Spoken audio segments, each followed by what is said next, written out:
Hi everyone, good afternoon. ఈరోజు మా ఇంట్లో లంచ్ వచ్చేసి వైట్ రైస్. ఇవి పొటల్స్. మీలో పొటల్స్ నాకు తెలిసి పరవల్ అంటారు, చాలామందికి తెలుసనే అనుకుంటున్నాను. మా సైడ్ పొటల్స్ అంటారు. కొంచెం నువ్వుల పొడి వేసి ఫ్రై చేశాను. ఇంకా ఆనపకాయ పప్పుతో చంపేస్తున్నాను అనుకోకండి. నాకు చిన్న పాప ఉంది, 4.5 years. తనకి డైలీ ఏదో ఒక పప్పు ఉండాలన్నమాట. వెజిటేబుల్స్ అవి తను అంత ఇష్టంగా తినదు.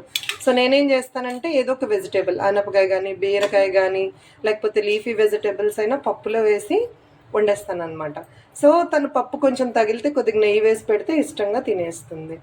ఇంకా లంచ్ అయిపోయిన తర్వాత మాకు ఎప్పుడు స్వీట్ కానీ ఫ్రూట్ కానీ తినడం అలవాటు. ఒక 10 minutes 15 minutes గ్యాప్ తీసి ఈరోజు సపోటా, ఇంకా వచ్చేసి వాటర్ మిలన్ అంటే మా అమ్మాయికి చాలా ఇష్టం అండి, చాలా అంటే చాలా. Thank you for watching. మా ఛానల్ని సబ్స్క్రైబ్ చేసుకొని మమ్మల్ని సపోర్ట్ చేయండి. Thank you. మా పాప చూసారా ఎలా అరుస్తుందో, పెట్టేదాకా కూడా ఆగట్లేదు. వాటర్ మిలన్ అంటే తనకు అంత ఇష్టం అన్నమాట. డైలీ పెట్టినా ఫ్రూట్ కావాలంటుంది, కానీ నేను మార్చి పెడతాను అన్నమాట.